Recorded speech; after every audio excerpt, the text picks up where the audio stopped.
All right, quarterback injuries. 5 starting quarterbacks hurt on Sunday. Justin Fields with the thumb injury. We said on Football Night in America, he couldn't grip the ball. He couldn't return to the game because of that. X-rays negative, MRI today.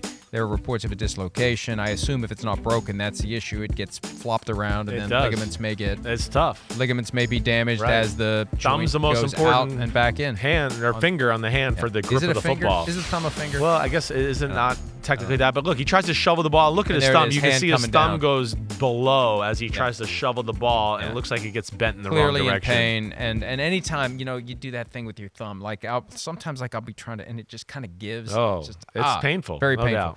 Jim Garoppolo taken to a hospital in Las Vegas after suffering a back injury, taken by ambulance. Details on that have been hard to get. All they're saying is back. He's having some tests. You just wonder, is it kidney, liver, organ? Is there something in there?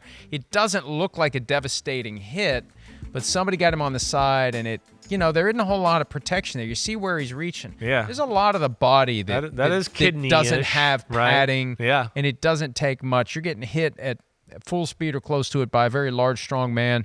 You can get some, as you know all too well, you can have a serious complication. No question. It's odd.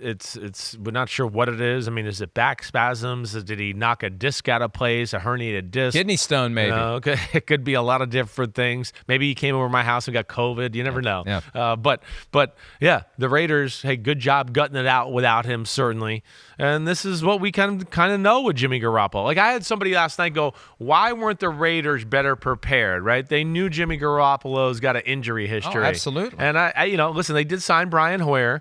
I think in the Raiders' perfect world, when they signed Jimmy Garoppolo, that was, of course, months before the draft. I think they were still in, we'll get Garoppolo, and we're going to get the quarterback we want at pick 7. I think that was really their plan. Who do you think they wanted? I one of the 3 that was gone, right, that left the board. I don't know which one. I would have thought C.J. Stroud would have been their cup of tea, right? Maybe they're the ones who were spreading that shit about I have Stroud thought about that, right, because they're like, please drop, right? He would be the guy that would fit their offense the most, at least in my opinion. But I feel like that was what they were banking on, and then through the process realized, wait, we're not going to get the top 3. We don't like the other group there, and they were, stuck. And now we got Jimmy Garoppolo, who we know can't stay healthy throughout a season.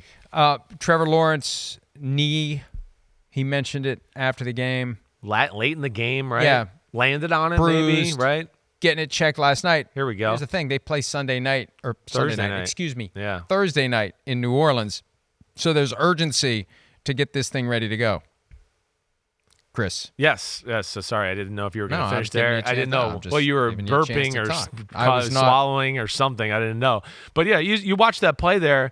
You can kind of see, right, with his leg, guy's got a hold of it. It kind of gets stuck in a little bit of a weird position where I could see where his knee got tweaked. Hopefully he's okay, right? I want to see a good Thursday night football game. And like we just talked about it 2 segments ago, the Jaguars are the real deal. Their offensive stats weren't great yesterday because their defense kept giving them the ball on the Colts side of the field, and they didn't have to drive far to score touchdowns or put that game away. They need Trevor Lawrence. We know that. He's one of the best quarterbacks in the game. And then Ryan Tannehill with the ankle injury and the fact that he hasn't been very effective. He's in the last year of his contract. They have Malik Willis and Will Levis. I think next year they're going to have a hell of a competition between Willis and Levis because Willis has developed into something better than they thought he was going to be. Agreed. And they gave up extra capital to move up to the top of round 2 or close to it to get Will Levis, and I think Tannehill's going to be gone after this year, and let's see how this injury goes. I mean, he was clearly messed up, and he tried to keep going. He's a tough SOB. He is. He tried to keep going. He just wasn't able to. They have a bye this week, so we'll see if he'll be back on the other side of that. They have 2 games in fairly short order, a Sunday, Thursday. They play Pittsburgh on a Thursday. Coming up here. They're so struggling on offense. They might need a Malik Willis and some of the playmaking ability he can to give them a spark, like you said, or change things up a little. Hi, it's Mike Florio. Thanks for watching PFT on YouTube. Hit subscribe for the latest news and analysis from Pro Football Talk.